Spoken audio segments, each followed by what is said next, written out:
السلام علیکم ورحمۃ اللہ وبرکاتہ۔ بسم اللہ والحمد للہ والصلاة والسلام علی رسول اللہ، اما بعد فاعوذ باللہ من الشیطان الرجیم، بسم اللہ الرحمن الرحیم۔ لم يكن الذين كفروا من أهل الكتاب والمشركين منفكين حتى تأتيهم البينة، رسول من الله يتلو صحفا مطهرة فيها كتب قيمة، وما تفرق الذين أوتوا الكتاب إلا من بعد ما جاءتهم البينة۔ سورة البينة ہے 30ویں سپارے کی ایک چھوٹی سی سورت ہے، آخری پاؤ میں جا کے سورہ قدر کے بعد، جس میں لیلۃ القدر کا ذکر ہے، جس میں ہم رمضان کا آخری جمعہ اس پہ ہم بات کر چکے ہیں۔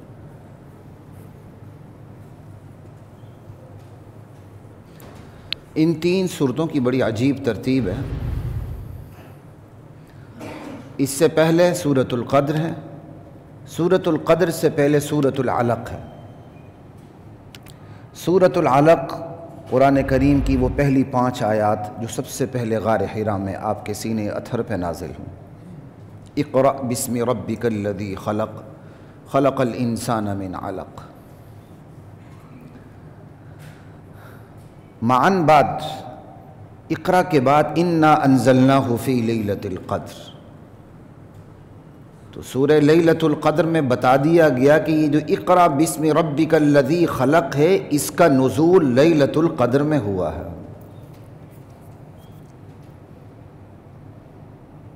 اور پھر لیلۃ القدر کے بعد یہ وہ سورۃ البینہ ہے جسے سورہ لم یکن نام بھی ہے اس کا،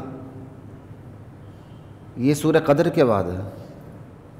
تو اس میں یہ بتایا گیا، یہ جو انا انزلناہ فی لیلۃ القدر، لیلۃ القدر میں جو اقرأ بسم ربک الذی خلق کی وحی نازل ہوئی،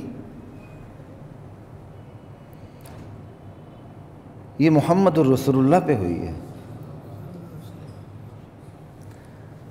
تو سورۃ البینہ میں دراصل ضرورت رسالت کا بیان بھی ہے کہ رسالت کی ضرورت کیوں محسوس ہوئی، بندگان کے لیے، اللہ کے لیے نہیں، بندوں کے لیے۔ اللہ کے لیے تو کسی چیز کی ضرورت ثابت ہی نہیں کی جا سکتی۔ اللہ تو اللہ الصمد ہے۔ تو وہ وحی جو لیلۃ القدر میں نازل ہوئی، وہ کس پہ نازل ہوئی؟ وہ ایسا تو نہیں ہوا کہ ایک کتاب اوپر سے اتری ہو بیت اللہ کی چھت پہ، پڑھے لکھے لوگ خود ہی مطالعہ کر لیں، پوری عمر گزری نبض چیک کرتے ہوئے، یا ہتھوڑے مارتے ہوئے، یا مشینوں کی ٹھیک کرتے ہوئے، یا مشینوں کی ان پٹ آؤٹ پٹ کو دیکھتے ہوئے۔ جب نوکری سے نکالے گئے یا ریٹائرڈ ہو گئے، مفسر بھی بن گئے، محدث بھی بن گئے، سب کچھ بن گئے، کیونکہ یہاں کوئی روک ٹوک نہیں ہے، اس کے لیے کوئی قانون نہیں ہے۔ قانون ہو تو وہ اندھا گونگا بہرا ہے، لولا لنگڑا ہے، شل ہے، یہاں کوئی روکنے والی چیز نہیں۔ ریاست بھی اس میں مکمل طور پہ گونگی شیطان ہے۔ آج جتنا مرضی کوئی پڑھا لکھا ہو، پی ایچ ڈی ہو، فلاں ہو، ٹمکانا ہو، وہ ذرا ایک ڈاکٹر کی کلینک کھول کے تو دیکھے، اس کو ہتھکڑیاں لگتی ہیں کہ نہیں؟ کیوں؟ ریاست کو صحت کی قدر ہے۔ ہر نتھو پھتو کھڑا ہو جاتا ہے، قرآن پہ بات کرتا ہے، ماشاءاللہ جی، قرآن کی آیات پڑھتا ہے۔ اور حیرت کی بات ہے، چلو جی قرآن ٹھیک پڑھے تو اگلے کو مغالطہ ہو، یہ کوئی بڑا بقراط سقراط پتہ نہیں کیا ہے۔ بقراط سقراط ہو سکتا ہے، عالم پھر بھی نہیں ہو سکتا، اس لیے میں بقراط سقراط کہہ رہا ہوں۔ بقراط سقراط کوئی مسلمان تھوڑی تھے۔ آیات بھی غلط پڑھتے ہیں، تلفظ بھی غلط، ادھر ادھر کی ٹرانسلیشنز دیکھ لیں، میڈیا ہاتھ میں آ چکا، ویڈیو بنا کے پھینک دی، فالوورز پیدا ہو گئے۔ بھائی اس سے زیادہ تو ابو جہل دین سمجھ سکتا تھا خود بخود، یہ تو چند لفظ ان کو عربی کے نہیں آتے، یا علماء نے جو عوام کی سہولت کے لیے یا غیر دانشمندانہ طریقے سے ہر اس حدیث کی کتاب کا ترجمہ کر دیا جو حدیث عوام کے لیے، حدیث کا وہ مجموعہ عوام کے لیے لکھا ہی نہیں گیا تھا۔ اور حدیث کا وہ مجموعہ عوام کے لیے کیسے لکھا جا سکتا ہے جس میں ایک حدیث دوسری حدیث سے بظاہر ٹکرا رہی ہے؟ وہ تو علماء کے لیے کہ بھائی یہ استدلال کا مجموعہ ہے، یہ ریفرنسز جس سے مختلف جو فقہاء ہیں انہوں نے اپنی اپنی دلیل پکڑی ہے، ہر ایک کی یہ دلیلیں ہیں۔ یہ تو علماء کا ذخیرہ ہے، عوام کے لیے تو نہیں تھا۔ عوام کے لیے الگ ہوتا ہے، ان میں سے سلیکٹڈ احادیث ہوتی ہیں۔ اگر اسی طرح کٹ کاپی پیسٹ کر کے، کینچی مار کے، یا گوگل کا ٹرانسلیٹر آن کر کے خود ہی تھوڑا سا ترجمہ کر کے کرنا ہے تو خدا کی قسم اس سے کہیں زیادہ قریش مکہ کو عربی آتی تھی۔ وہ تو عربی دان تھے، فصیح تھے، بلیغ تھے، بلکہ جب آپس میں تکرار ہوتی تھی تو شاعری میں جواب دیا کرتے تھے ایک دوسرے کو۔ تو ان کے لیے تو زیادہ بہتر تھا کہ نبی اترتا ہی نہ، نعوذ باللہ۔ اگر آج کے یہ کنٹوٹے مشینیں ٹھیک کرنے والے یا ہتھوڑا مارنے والا یا نبض چیک کرنے والا، کوئی انجینئر ہے، کوئی ڈاکٹر ہے، کوئی فلاں ہے، ٹمکانا ہے، اگر یہ دین سمجھ کے یوٹیوب میں ڈال کر آپ کو گمراہ کر سکتے ہیں تو اس سے کہیں زیادہ بہتر واللہ العظیم سمت اللہ العظیم ابو جہل سمجھ سکتا تھا، اس کے سارے حواری سمجھتے تھے۔ تو پھر نبی کی ضرورت کیوں محسوس ہوئی؟ نبوت اور رسالت کا سلسلہ کیوں جاری ہوا؟ دراصل سورہ بینہ میں یہ بتایا گیا ہے رسالت کی ضرورت۔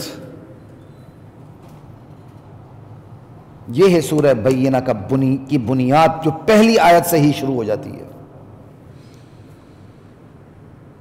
سورہ بینہ کی پہلی آیت ہی رسالت کی ضرورت کو بتا رہی ہے، منصب کو ٹچ کر رہی ہے انتہائی اختصار کے ساتھ، کیونکہ قرآن کی ایک آیت دوسری آیت کی تشریح کرتی ہے۔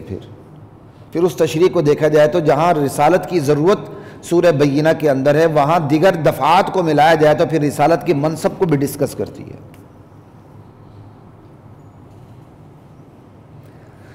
تو اقرا بسم ربک الذی خلق، لیلۃ القدر میں یہ آیات نازل ہوئیں، اور لیلۃ القدر میں جو آیات نازل ہوئیں وہ یہ نہیں ہوا کہ کعبے کی چھت پہ نازل ہوئیں، محمد رسول اللہ کے سینے پہ نازل ہوئیں تاکہ آپ سمجھائیں۔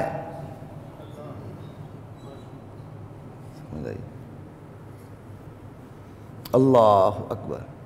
اس لیے ہر دور میں نئی نئی تفاسیر کی ضرورت محسوس ہوتی ہے جو اس وقت کے زیرک علماء لکھیں، تاکہ اس وقت موجود زمانے میں جو سوالات ہیں ان کے جوابات موجود ہوں، کیونکہ چند دہائیاں گزر جاتی ہیں تو وہ سوالات بھی ختم ہو جاتے ہیں، ان جوابات کی طرف لوگوں کی دلچسپی بھی ختم ہو جاتی ہے، لیکن قرآن تو اپنی جگہ برقرار ہوتا ہے۔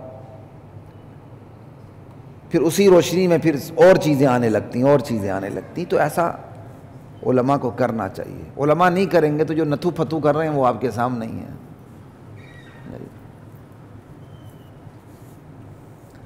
کَلَمْ يَكُنِ الَّذِينَ كَفَرُوا مِنْ أَهْلِ الْكِتَابِ وَالْمُشْرِكِينَ مُنْفَكِّينَ حَتَّى تَأْتِيَهُمُ الْبَيِّنَةُ۔ یہ جو کافر لوگ ہیں، اہل کتاب، مشرکین، یہ باز آنے والے نہیں اپنے کفر سے، پیچھے ہٹنے والے نہیں، یہ باز آنے والے نہیں تھے اپنے کفر سے جب تک کہ ان کے اندر بینہ نہ اترتی، دلیل روشن ان میں نہ اترتی۔ بھائی یہاں دلیل روشن کہا کس کو گیا؟ کیونکہ بینہ کا لفظ جو ہے، پھر جو کفر ہے اس کی کفر عام ہے، شرک خاص ہے۔ شرک کہتے ہیں اللہ کی ذات میں، صفات میں، طاقت میں، اختیارات میں، اعمال میں، اقتدار میں کسی کو شریک ٹھہرانا، یہ اسپیسیفک ہے۔ کفر اس سے عام ہے۔ شرک کفر کا ایک حصہ ہے۔ کفر ہے اللہ تعالیٰ نے جو اتارا ہے اس میں سے کسی ایک کا انکار کر دینا۔ اللہ کا انکار کفر ہے، شرک نہیں ہے۔ یا اللہ کا اقرار کرتے ہوئے اللہ کی کسی صفت کا انکار کر دینا کفر ہے۔ کتاب کو نہ ماننا کفر ہے۔ نبی کو نہ ماننا کفر ہے۔ یقینی احکامات جن کا ثبوت مفہوم بھی یقینی، جن کا ثبوت بھی یقینی، جس کو ہم اپنی زبان میں اصول فقہ کی زبان میں کہتے ہیں قطعی الثبوت قطعی الدلالہ، اس کا انکار کفر ہے۔ اب ایک انسان جب اللہ کی ذات و صفات میں شریک ٹھہراتا ہے تو جو اوپر کی تعلیمات ہے اس کا انکار بھی تو کر رہا ہوتا ہے نا۔ شریک ٹھہرانے کے پہلو کو دیکھیں تو شرک ہے، لیکن اوپر کی تعلیمات کے انکار کے پہلو کو دیکھیں تو یہ کفر بھی ہے۔ لیکن کتاب کا انکار کرنا، نبی کا انکار کرنا، اللہ کا انکار کرنا، یہ کفر ہے، یہ شرک نہیں ہے۔ کفر ایک عام اصطلاح ہے، شرک اس کے مقابلے میں اسپیسیفک ہے۔ شرک کفر کا ایک حصہ بن جاتا ہے۔ یہ کفر و شرک کے درمیان ایک عوامی فرق یاد رکھیے گا۔ علمی فرق بھی یہی ہے، خیر چونکہ علمی میں نے اس حوالے سے کہا کہ بعض ہمارے منطقی حوالے سے دیگر حوالے سے شارٹ کر کے کفر و شرک کا فرق بھی بیان کرتے ہیں۔ تو لم یکن الذین کفروا من اہل الکتاب والمشرکین منفکین حتی تأتیہم البینہ، جب تک اس میں روشن دلیل نہ اترے اس وقت تک یہ لوگ اپنے کفر سے ہٹنے والے نہ تھے۔ اب کفر عام ہو گیا، مشرکین کا کفر بھی آ گیا جس میں انکار آخرت بھی ہے، اہل کتاب کا کفر بھی آ گیا، لا الہ الا اللہ۔ تو دلیل روشن کیا ہے یہاں؟ تو بینہ ایک ایسا لفظ ہے، بڑا کلاسیکل ورڈ ہے یہ واضح تعلیمات کو بھی بینات کہتے ہیں، اس لیے ہمارے یوٹیوب چینل کا نام ہی میں نے بینات رکھا ہوا۔ یہ لفظ مجھے بہت پسند ہے، قرآن اس کو بار بار یہ بینات کو استعمال کرتا ہے۔ واضح تعلیمات کو بھی بینات کہتے ہیں، تعلیمات کے اوپر جو دلائل دی جاتی ہیں ان کو بھی بینات کہتے ہیں، معجزات کو بھی بینات کہتے ہیں، اور اس صورت میں خود رسول کو بھی بینہ کہا گیا ہے۔ ایک شخص ہے، وہ عدل کرتے کرتے کرتے کرتے اس مقام تک پہنچتا ہے کہ معاشرے میں وہ سراپائے عدل مشہور ہو جاتا ہے۔ جیسے کہا جاتا ہے عمر عادل، زید عادل، حالانکہ وہ عادل نہیں، عادل ہے، عادل عدل کرتا ہے، لیکن عادل عدل کرتے کرتے اس سطح تک پہنچ جاتا ہے کہ معاشرہ اس کو عادل نہیں کہتا، معاشرہ کہتا ہے یہ خود ہی عدل ہے، یہ خود ہی سراپائے عدل ہے۔ سمجھ آئی بات کی؟ بالکل اسی طرح یہاں بینہ، نبی روشن دلائل لے کے آتا ہے، نبی کی سیرت، نبی کے اوپر اترنے والی تعلیمات، پھر نبی کی تعلیمات پر عمل کرنے کے نتیجے میں جو اس پر ایمان لاتے ہیں ان کی زندگیوں کا انقلاب، پھر نبی کی اپنی ذاتی خصوصیات، اس کی معصومیت، اس کا تعلق مع اللہ، یہ ساری چیزیں جمع ہو کے جب نبی ان تمام چیزوں سے کام لیتے ہوئے امت کے سامنے واضح طور پر تعلیمات و خدائی تعلیمات کو رکھتا چلا جاتا ہے تو خود نبی دلیل کی طرح معروف ہو جاتا ہے۔ نبی دلیل دیتا ہے، دلیل دیتے دیتے سراپا دلیل خود بن جاتا ہے۔ یہ ہے یہاں بینہ،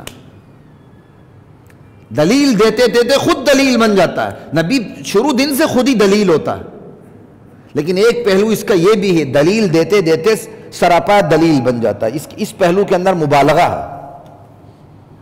لا الہ الا اللہ، جب تک ان میں کوئی بینہ نہ اترے، یہ لوگ کافر جو اہل کتاب میں سے بھی ہیں، جو اہل کتاب اور مشرکین، یہ اپنے کفر سے باز آنے والے نہ تھے جب تک کہ ان میں بینہ نہ اترے۔ اب کہیں گے بینہ سے مراد تو آپ رسول لے رہے ہیں، ہم رسول نہیں لے رہے، قرآن لے رہا ہے، کیونکہ آگے لفظ ہے حتی تأتیہم البینہ، جب تک کہ ان پہ بینہ نہ اترتی۔ کیا مطلب بینہ؟ رسول من اللہ، یا بینہ یعنی اللہ کی طرف سے رسول۔ اگر اس کو عربی زبان میں ہم کہیں تو یہ رسول البینہ سے بدل ہے۔ ایڈجیکٹو ہوتے ہیں نا گرامر میں اس لیے کہتا ہوں کہ اردو گرامر کا تو ہمیں پتہ ہی نہیں ہوتا، چونکہ ہم انگریزوں کے غلام ہیں تو تھوڑا بہت ہمیں انگلش کا پتہ ہوتا ہے۔ جس طرح ایڈجیکٹو ہوتے ہیں تو یہ ایڈجیکٹو نہیں ہے، اس سے ملتی جلتی ایک قسم ہے، اس کا بھی کوئی انگلش میں نام ہے۔ میں ایک دفعہ انگلش اور عربی گرامر کو سامنے رکھ کے یونیورسٹی میں لیکچر دے رہا تھا، کوئی گرامر پڑھا رہا تھا، اس وقت شاید مجھے یاد تھا یا نہیں تھا، ابھی میرے ذہن میں نہیں آ رہا کہ اس کو انگلش گرامر میں متبادل کیا لفظ استعمال ہوتا ہے. یہ بدل ہے. رسول من اللہ، البینہ ال کے ساتھ لائے. ال ایسے ہی جیسے انگلش میں دی آرٹیکل ہوتا ہے، البینہ، یعنی اس سے بھی البینہ نہیں کہا، البینہ کہا. اس سے بھی رسول کی عظمت میں اضافہ ہوا. پھر رسول، اس کو نکرہ لائے، کامن ناؤن لائے، کیونکہ اس کے اندر جو تنوین ہے وہ تعظیم کی ہے. کہا بینہ کون؟ وہ عظیم ترین رسول. کون؟ من اللہ، جو اللہ کی طرف سے ہے. یہ ساری عظمت بلاغت کے اعتبار سے اس میں جمع ہو جاتی ہیں. لا الہ الا الرسول من اللہ، جب تک کہ ان میں اللہ کے رسول نہ اترتے.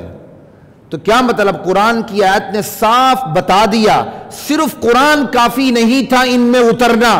قرآن کے ساتھ جب تک قرآن کو سمجھانے والی ہستی محمد الرسول اللہ نہ اترتے، یہ کفر سے ہٹنے والے نہ تھے. کوئی اس بات سمجھ آ رہی ہے؟ یہاں رسالت کی ضرورت بتائی جا رہی ہے. اچھا، رسالت کی ضرورت اس وقت تو ہو، اب نہ ہو. یہ دین تو پھر تا قیامت ہے. تو تا قیامت سوالات پیدا ہوتے رہیں گے. نبی خود آ کے جواب نہیں دے سکتے. نبی سارے جوابات فرامین میں چھوڑ کے چلے گئے، قرآن ورثے میں چھوڑ کے چلے گئے. ٹھیک؟ اللہ کے نبی فرماتے ہیں ہم انبیاء کی جماعت ہیں، نہ ہمارا کوئی وارث بنتا نہ ہم کسی کے وارث بنتے. ہم جو چھوڑتے ہیں وہ صدقہ ہوتا. ما ترکنا صدقہ. پھر انبیاء کے وارث کون ہوئے؟ کہ العلماء ورثۃ الانبیاء، علماء انبیاء کے وارث ہیں. یہ علماء کا لفظ کوئی لٹرل میننگ میں استعمال نہیں ہو رہا. ہر جانے والے کو عالم کہہ دیں، پھر ہر جانے والا سائنسدان ہے. یہ میں اس لیے باتیں کر رہا ہوں کہ جو پڑھے لکھے، تھوڑے بہت پڑھے لکھے جاہل ہوتے ہیں نا، وہ لٹرل میننگ کو لے کر لوگوں کا دماغ خراب کرتے ہیں. پھر ہر جو جوتے سیتا ہے وہ آپ کام نہیں کر سکتے، وہ جتنا بہترین طریقے سے وہ کرتا ہے، وہ بھی بڑا سائنسدان ہے بھائی، اسے ایوارڈ دے دو. علماء اصطلاح کے طور پر استعمال ہو رہا ہے. جیسے ایک حدیث میں بھی ہے، قیامت کے دن جو شفاعت کریں گے اس میں سر فہرست 3 طبقے ہیں، الانبیاء ثم العلماء ثم الشہداء. قیامت میں سر فہرست جو شفاعت کریں گے سب سے پہلے ان میں انبیاء کا طبقہ ہے، انبیاء کے بعد علماء، علماء کے بعد شہداء ہیں، شہداء کا نمبر بھی علماء کے بعد ہے.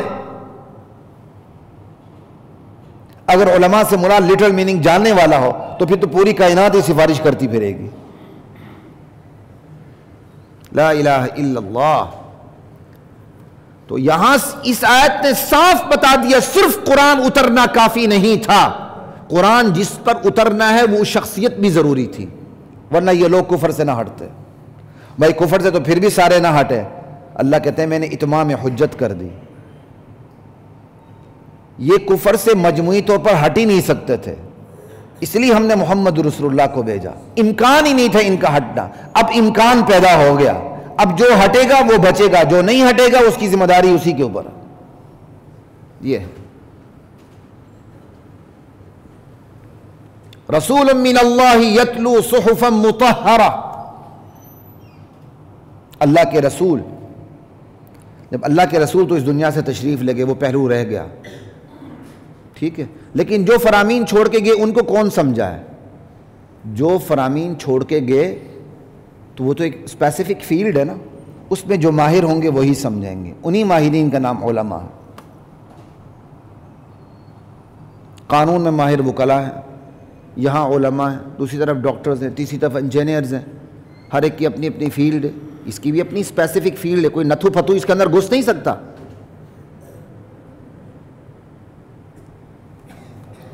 اس لیے تا قیامت علماء کی ضرورت محسوس ہوتی رہے گی. اور ایک عجیب بات بتاؤں، یہ وہ علماء جن کے پاس آئیں تو لوگ دین اپنا بچا لیتے ہیں اور خوشی سے آتے ہیں، اور باقی جتنے بھی شعبے ہیں لوگ مجبور ہو کے جاتے ہیں. ایمانداری سے بتائیے، میں طنز نہیں کہہ رہا، صرف سمجھانے کے لیے کہہ رہا ہوں. وکیل کے پاس موکل خوشی سے آتا ہے، وہ کہتا مجھے کوئی بد دعا لگ گئی ہے. ایسا ہی ہے، میں سیدھی بات کر رہا ہوں. مریض ڈاکٹر کے پاس خوشی سے آتا ہے، وہ کہتا شاید میری کسی گناہ کا اثر ہے، مجھے بیماری چمٹ گئی ہے.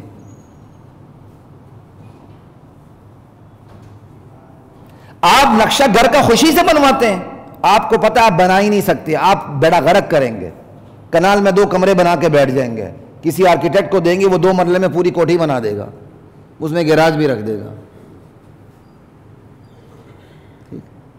دنیا میں جتنے بھی شعبے ہیں بندہ مجبور ہو کے جاتا ہے، یہ دین کا شعبہ ہے، بندہ خوشی سے آتا ہے۔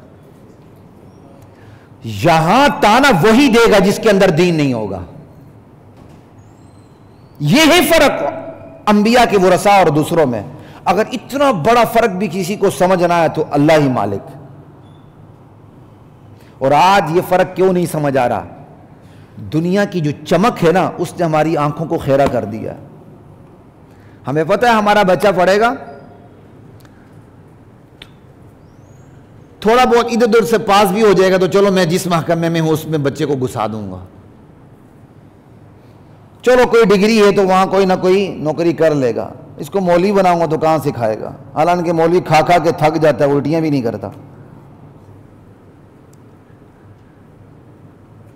یہ اللہ تعالیٰ نے الذین یؤمنون بالغیب رکھا ہوا۔ اللہ تعالیٰ نے علماء کو درجہ دیا ہے نا، تو 7 تانوں کی، مختلف چیزوں کی ساری دیواریں بھی رکھی ہوئی ہیں۔ ہر بخاری پڑھنے والا، ہر تفسیر پڑھنے والا لاہور کا ڈپٹی کمشنر ہوتا تو مجھ سے پہلے آپ پڑھ کے یہاں بیٹھے ہوتے۔ یہ خدا نے امتحان رکھا ہوا ہے۔ میں نے پڑھا، مجھے کب پتا تھا میں یہاں آؤں گا، اور مجھے کب پتا تھا پھر میں یہاں سے نکالا بھی جاؤں گا، پھر مجھے کب پتا تھا کہ میں دوبارہ بھی آؤں گا، اب مجھے کب پتا ہے میں کب تک ہوں۔ یہ اللہ کو پتا، یہ ہے امتحان۔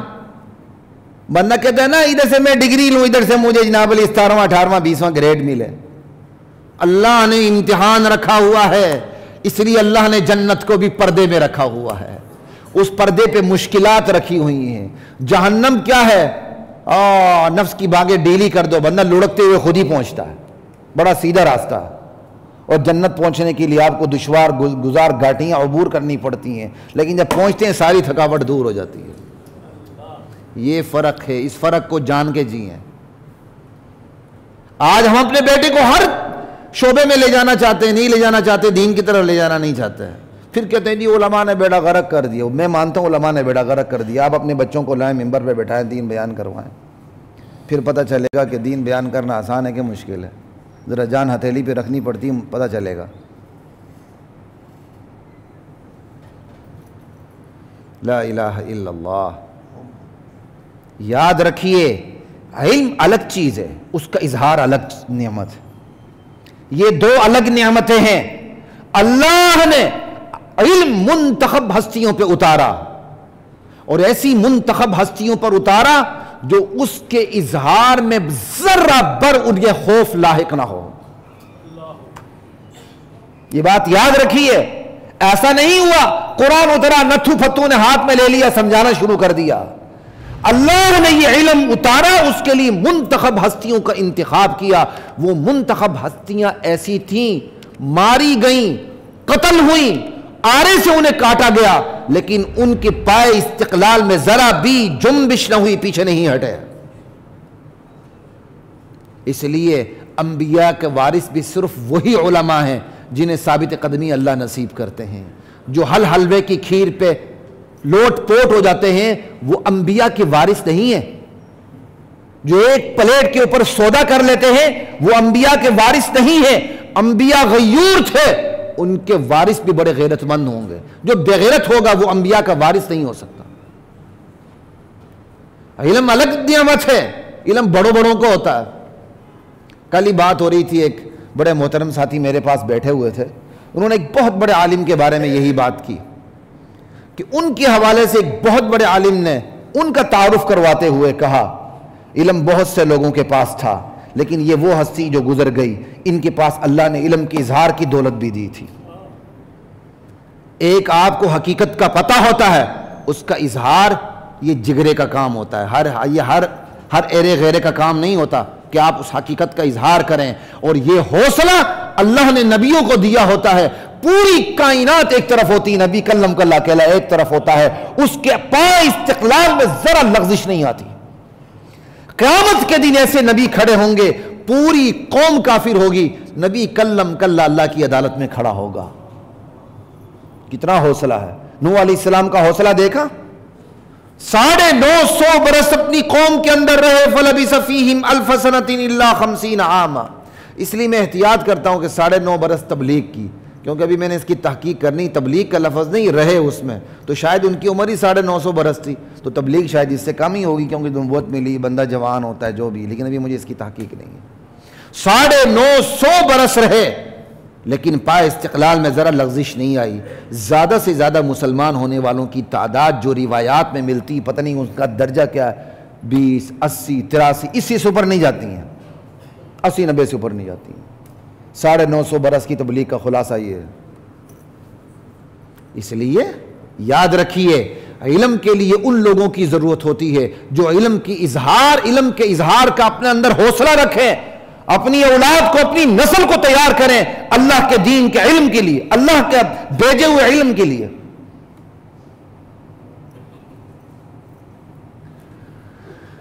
لا الہ الا اللہ واللہ اکبر. اولاد کو لاتے نہیں، لیکن تبصرے ہم بڑے بڑے کرتے ہیں. جی آج کے علماء ان کو تو فزکس بھی نہیں آتی، پہلے جو عالم ہوتے تھے انہیں فزکس بھی آتی تھی. تو ویسے میرا سوال ہے، ابو بکر صدیق کو فزکس کے کتنے فارمولے یاد تھے؟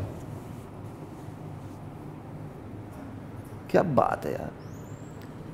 نبی علیہ السلام نے درختوں کی پیوندکاری سے منع فرمایا تھا. نتیجہ کیا نکلا؟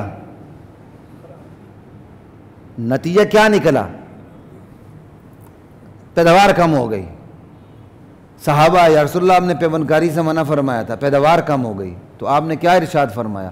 انتم اعلم بامور دنیاکم، تم اپنے دنیاوی معاملات کو زیادہ اچھا جانتے ہو، کر لیا کرو. یعنی یہ حدیث صاف بتاتی ہے انبیاء دنیاوی علوم کے لیے نہیں آئے. دنیاوی علوم کا میدان وسیع ہے، اس میں آپ کو شریعت منع نہیں کرتی. انبیاء صرف ان علوم کے لیے آتے ہیں جن پر جنت جہنم کا فیصلہ ہوتا ہے.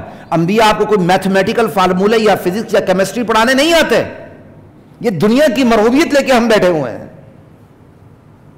پتہ نہیں ہم نے دین کو کیا سمجھ لیا ہے. اس کا مطلب ہمارے دل میں قرآن کی آیات کی کوئی قدر نہیں، احادیث کے ذخیرے کی کوئی قدر نہیں. تفسیر اصول تفسیر، حدیث اصول حدیث، فقہ اصول فقہ، پھر ان کو سمجھنے کے لیے صرف ہے، نحو ہے، بلاغت ہے، علوم کے ایک سمندر ہے، اس کی کوئی قدر نہیں. اور معذرت کے ساتھ آپ نے لاء کے اندر اصول فقہ پڑھی کہاں ہوتی ہے؟ آپ کو پتہ ہی نہیں کہ اسلامک جورسپروڈنس ہے کیا. یہ میں دعویٰ کرتا ہوں. ایک پارسی کی کتاب پڑھی ہوتی ہے محمد اللہ، اس کو بھی بگاڑ کے محمدن کہتے ہیں. انا للہ و انا الیہ راجعون. یہ اصول فقہ تھوڑی ہے بھائی. ہم نے اس کو اصول فقہ سمجھ لیا. وہ تاریخ کی چھوٹی موٹی سی کتاب ہے بھائی، وہ اصول فقہ نہیں ہے. نام اس کے اسلامک جورسپروڈنس رکھا ہوا ہے. انا للہ و انا الیہ راجعون. ہم 8 10 سال اصول فقہ پڑھ کے تھک جاتے ہیں اور اس کا چیپٹر ختم نہیں ہوتا، اس کی کتابیں ختم نہیں ہوتی. ایک ایک لفظ سے معنی کا سمندر کیسے نکلتا ہے. پورے اصول فقہ کے میتھمیٹیکل فارمولے ہیں. اس کو تو آپ کو ہوا بھی نہیں لگی ہوتی اس کی. لیکن چونکہ ان علوم کی قدر اس لیے نہیں ہے کہ ریاست پہ یہ ان علوم کا غلبہ نہیں ہے. کل ریاست میں جب ان علوم کا غلبہ ہوگا تو پھر پڑھنا کیا کمال ہے. پھر ہر بندہ پڑھے گا. جب اذا جاء نصر اللہ والفتح ہوتا ہے نا، تو ورأیت الناس يدخلون فی دین اللہ افواجا خود ہی ہو جاتا ہے. اس لیے اللہ نے مکہ فتح ہونے سے پہلے والے مسلمان اور فتح مکہ کے بعد ہونے والے مسلمان دونوں برابر نہیں رکھے. اجر دونوں کا رکھا ہے، لیکن صاف کہہ دیا فتح مکہ سے پہلے مسلمان جو ہوئے ہیں ان کا درجہ بعد میں مسلمان ہونے والوں سے بدرجہ اوپر ہے. اس لیے موقع آج ہے کہ فتح مکہ سے پہلے اپنی اولاد کو بھی اس طرف لائیں. لا الہ الا اللہ. تو یہاں ساری یہ بات ہو رہی تھی قرآن کو سمجھنے کے لیے جس طرح صاحب قرآن حضور ضروری تھے، آج بھی قرآن اور علوم کو سمجھنے کے لیے انبیاء کے ورثاء علماء ضروری ہیں. یہ گوگل کے سے کلک سے آپ دین نہیں سمجھ سکتے. انفارمیشن آ سکتی ہے، معلومات تھوڑی بہت رطب و یابس، خوش اختر، غلط صحیح مکس اچار مل سکتا ہے، ہدایت نہیں مل سکتی۔ علم اور چیز ہے، معلومات اور چیز ہے، انفارمیشن اور نالج میں فرق ہوتا ہے۔ علم ملکے کا نام ہے، ایک مفتی اس کو ایک مسئلے کا پتہ نہیں لیکن اس کو اصول کا پتہ ہے، اصول کی روشنی میں وہ فتویٰ دے، وہ مفتی ہے۔ ایک بندہ اس کو 10,000 مسائل زبانی رٹے ہوئے ہیں، اس کو اصول کا پتہ نہیں، وہ مفتی نہیں ہے۔ مغرب کی فلسفی کو پڑھنے کے لیے جس نے مغرب کی 100 کتابیں ہضم کر لی ہیں، لیکن مغرب کا کلچر، مغرب کا فلسفہ جن ٹانگوں کے اوپر کھڑا ہے ان ٹانگوں کا پتہ نہیں تو وہ فلسفی ہی نہیں ہے۔ اگر اس نے مغرب کی ایک کتاب پڑھی ہے لیکن مغرب کا فلسفہ جن بنیادوں پر اوپر کھڑا ہے اسے پتہ چل جائے تو وہ فلسفی ہے، وہ پتہ ہے، وہ تھنکر ہے، وہ دانشور ہے، اسے پتہ ہے مغرب کا فلسفہ کن بنیادوں پہ کھڑا ہے۔ یہ فرق ہوتا ہے اصول کا۔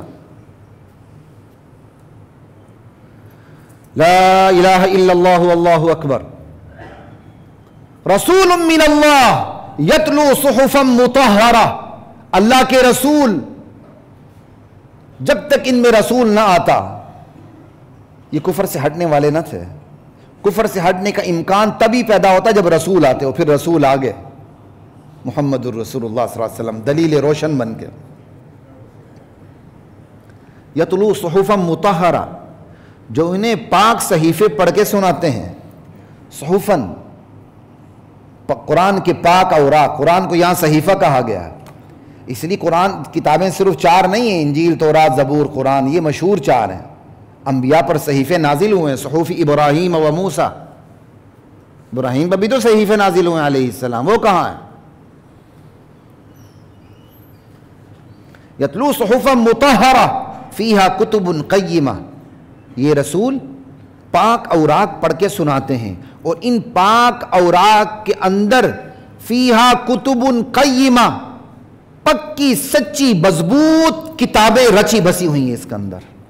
یہ قرآن کی شان بیان ہو رہی ہے، قرآن کے بارے میں کہا گیا کہ اس کے اندر کتابیں رچی بسی ہیں، یعنی بظاہر ایک کتاب ہے، تمام آسمانی کتابوں کا نچوڑ اس کے اندر موجود ہے۔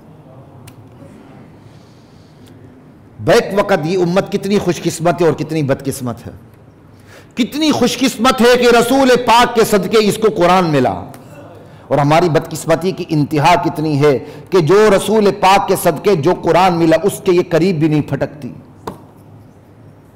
اس کے ترجمے کا پتہ نہیں، کتنی بدقسمتی ہے۔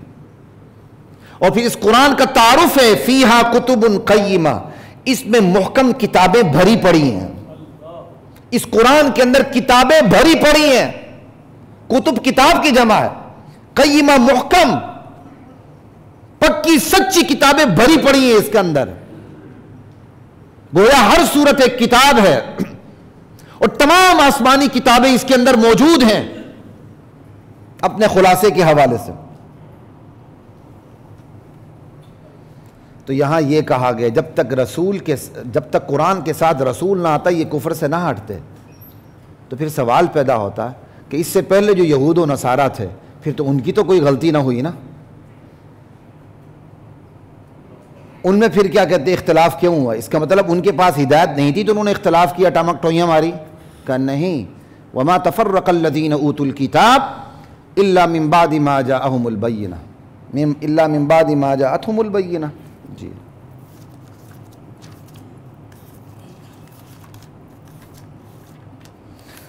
لا الہ الا اللہ، جی الا من بعد ما جاءتہم البینہ۔ اہل کتاب کا جو آپس میں اختلاف ہوا ہے وہ جہالت کی بنیاد پہ نہیں ہوا، وہ واضح تعلیمات آنے کے بعد ہوا ہے۔ تو یہ ایک سوال پیدا ہو سکتا تھا کہ چلے جی آنے والی امت بچ کے جو جانے والی امت جو پہلے چلے گی ان کے اختلاف ہوا، ان کا تو پھر کوئی قصور نہیں، وہ جہالت میں لڑے مرے آپس میں۔ کہا نہیں، جہالت میں لڑے مرے نہیں، ان میں بھی انبیاء آئے تھے، ان میں بھی دلیل روشن تھی، انہوں نے تفریقہ کیا ہے تو واضح دلائل کے بعد کیا ہے۔ پھر قرآن کی دیگر آیات بتاتی کیوں کیا، آپس کی عداوت کی وجہ سے ہی کیا ہے، بغیا بینہم، اور کیا بھی کس سے قرآن نے یہ بھی بتاتی ہے وَمَا اخْتَلَفَ الَّذِينَ أُوتُوا الْكِتَابَ، اہل علم نے کیا ہے۔ ڈاکٹری کے اندر کوئی اگر اپنی جگالی مارے گا،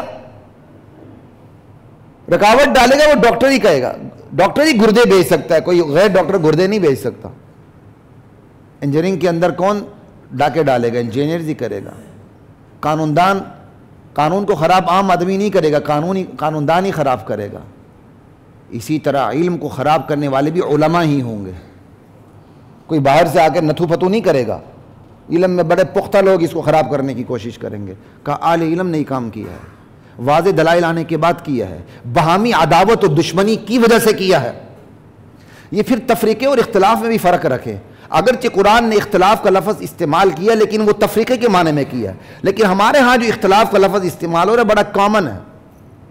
یاد رکھیے ہر اختلاف قابل مذمت نہیں ہے، ہر اختلاف قابل مذمت نہیں ہے۔ تو اردو کے اختلاف اور قرآن کے تفریقے میں فرق رکھیں۔ اصولی مسائل میں اختلاف تفریقہ ہے، فرقہ واریت ہے۔ فروعی مسائل کو اصولی مسائل کے لیول تک پہنچا کے اس کو بھی کفر و اسلام کی کسوٹی قرار دینا، یہ بھی فرقہ واریت ہے۔ لیکن اجتہادی مسائل میں ڈیوائیڈڈ اوپینینز یہ فرقہ واریت نہیں ہے، بلکہ یہ رحمت ہے اور ضرورت ہے۔ اس پہ میں کئی دفعہ بات کر چکا ہوں، موقع نہیں میں نے پوری صورت پہ بات کرنی۔ قرآن تا قیامت ہے، یہ دین تا قیامت ہے۔ ڈیوائیڈڈ اوپینینز ہوتی ہیں اجتہاد میں، تو آج کوئی اجتہادی رائے کارگر ہوتی ہے، 100 سال بعد وہ کارگر نہیں رہتی۔ جو دبی ہوئی اجتہادی رائے ہوتی ہے وہ اوپر آ جاتی ہے ٹائم اینڈ سپیس کو دیکھتے ہوئے، یہ ہوتا ہے۔ امام ابو حنیفہ کے ہاں مچھلی کے علاوہ سمندر کی کوئی چیز حلال نہیں، لیکن احناف بھی کہتے ہیں کہ وہ سمندری جزائر جہاں سمندری جانوروں کے علاوہ کوئی خوراک نہیں اور مچھلی بھی اس تعداد میں نہیں کہ وہ اپنی روزی روٹی پوری کر سکیں، وہ سمندری جانور باقی چیزیں بھی نکال کے کھا سکتے ہیں۔ ہر اجتہادی اوپینین ہر جگہ کارگر نہیں ہوتی، یہی تو ضرورت اور رحمت ہے۔ وما تفرق الذین اوتوا الکتاب الا من بعد ما جاءتهم البینہ۔ تو تفریقے اور اختلاف میں فرق یاد رکھیں، لیکن اختلاف کو قرآن نے تفریقے ہی کے معنوں میں استعمال کیے کئی مقامات پر، لیکن ہم اس چیز کو سمجھتے نہیں، ہم ہر اختلاف کو مذموم سمجھ لیتے ہیں، یہ بات غلط ہے۔ وَمَا أُمِرُوا إِلَّا لِيَعْبُدُوا اللَّهَ مُخْلِصِينَ لَهُ الدِّينَ حُنَفَاءَ وَيُقِيمُوا الصَّلَاةَ وَيُؤْتُوا الزَّكَاةَ۔ یہ 5 چیزیں کہا یہ نبی کوئی نئی چیز لے کے نہیں آئے، وہی لے کے آئے جن کا حکم اہل کتاب کو ان کے نبی دے چکے تھے۔ ہر نبی مشترکہ بات ایک ہی لے کے آتا ہے، لا الہ الا اللہ۔ دین کی تفصیلات میں تھوڑا بہت اختلاف ہو سکتا ہے، وہی ٹائم اینڈ سپیس کا فرق آ جاتا ہے۔ جیسے مال غنیمت پہلے حلال نہیں تھا، آج ہمارے لیے مال غنیمت حلال ہے۔ پہلی امت میں سحری نہیں تھی، ہماری امت میں سحری۔ ایسی چیزوں میں فرق آ جاتا ہے۔ پھر روزوں کی نوعیت میں فرق آ جاتا ہے، خاموشی کا روزہ تھا پہلے، اب خاموشی کا روزہ نہیں رکھا جا سکتا۔ لا الہ الا اللہ، تو یہ فرق ہوتا ہے۔ بنیادی تعلیمات میں کوئی فرق نہیں۔ کہا یہ جو رسول لے کے آئے ہیں یہ وہی باتیں لے کر آئے ہیں بنیادی طور پر جن کا حکم اہل کتاب کو ان کے انبیاء دے چکے تھے۔ وہ کیا دے چکے تھے؟ وَمَا أُمِرُوا إِلَّا لِيَعْبُدُوا اللَّهَ، ایک اللہ کی عبادت کرنی ہے، صرف ایک اللہ کی عبادت بس۔ یہ تمام آسمانی کتابوں کا مشترکہ مقصد ہے۔ مخلصین لہ الدین، پورے دین کو اللہ کے لیے خالص کرتے ہوئے۔ یہ ہماری نفسیات کو فوکس کر کے اللہ بات کر رہے ہیں۔ اللہ کو پتہ ہے میرے لوگ ایسے بھی ہوں گے، عبادت میری کریں گے، جب اقتدار کی کرسی پہ بیٹھیں گے تو شیطانی احکامات چلائیں گے۔ کہا خبردار، جہاں عبادت میری کرنی ہے پورے دین کو خالص بھی میرے لیے کرنا ہے۔ پورا دین کہاں سے شروع ہوتا ہے؟ ماں کے پیٹ سے قبر تک، جائے نماز سے جائے اقتدار تک، یہ پورا دین ہے۔ یہ نہیں کہ خالص اللہ کی عبادت کرتے ہوئے دین میں ملاوٹیں کر دیں، نظریہ ضرورت کے تحت پاکستانی آئین سمجھتے ہوئے اس کے اندر ترمیمیں کرتے رہیں، کہیں سود حلال کر لیں، کہیں کیا کہیں کیا کہیں کیا۔ حج بھی کعبہ کا کیا، گنگا کا اشنان بھی، ہمارا تو آئین ایسا ہے۔ ہم گنگا جمنا کو بھی راضی رکھنے کی کوشش کرتے ہیں، بیت اللہ کا حج بھی کرنے کی کوشش کرتے ہیں۔ اللہ کے ہاں یہ چیزیں نہیں چلتی۔ جب ایک اللہ کی عبادت کرنی ہے تو پورے دین کو بھی اسی کے لیے خالص کرنا ہے۔ پورے دین کو اس کے لیے خالص. ماں کی گوشت سے لے کر جنازے تک، قبر تک جو احکامات ہیں وہ اللہ کے ہوں گے. جائے نماز سے لے کر جائے اقتدار تک جتنے احکامات ہوں گے اس میں اللہ کے حکم کو غلبہ ہوگا. الحکم الا للہ، حکم صرف ایک اللہ کا چلے گا. الا لہ الخلق والامر، خلقت اللہ کی ہے. اللہ کہتا ہے میری خلقت پہ حکم صرف میرا چلے گا. یہ ہے خدا کی حاکمیت، اس کی ساورنٹی. مخلصین لہ الدین حنفاء. اللہ کتنا غیرت مند ہے، اللہ کتنا غیور ہے. اللہ کہتے عبادت بھی میری، پورے دین کو میرے لیے خالص کرتے ہوئے حنفاء، سب کو چھوڑ کے میرے پاس آنا. یہاں کا ناکام عاشق معشوق کی جان لے لیتا. اچھا تو نے دوسرے سے بھی تعلقات رکھے ہوئے تھے. دو ناپاک قطروں کی ملاپ سے پیدا ہونے والے کی غیرت کا عالم یہ ہے، وہ کہتا تو اگر ہوتا ہے تو صرف میرا ہو جا اور کسی کا.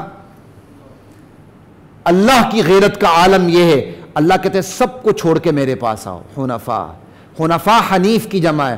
حنیف کہتے ہیں سب سے منہ موڑ کر صرف ایک اللہ کی طرف رخ کرنے والا. یہ ہے لا الہ، سب پہ انکار، الا اللہ، اللہ کا اقرار.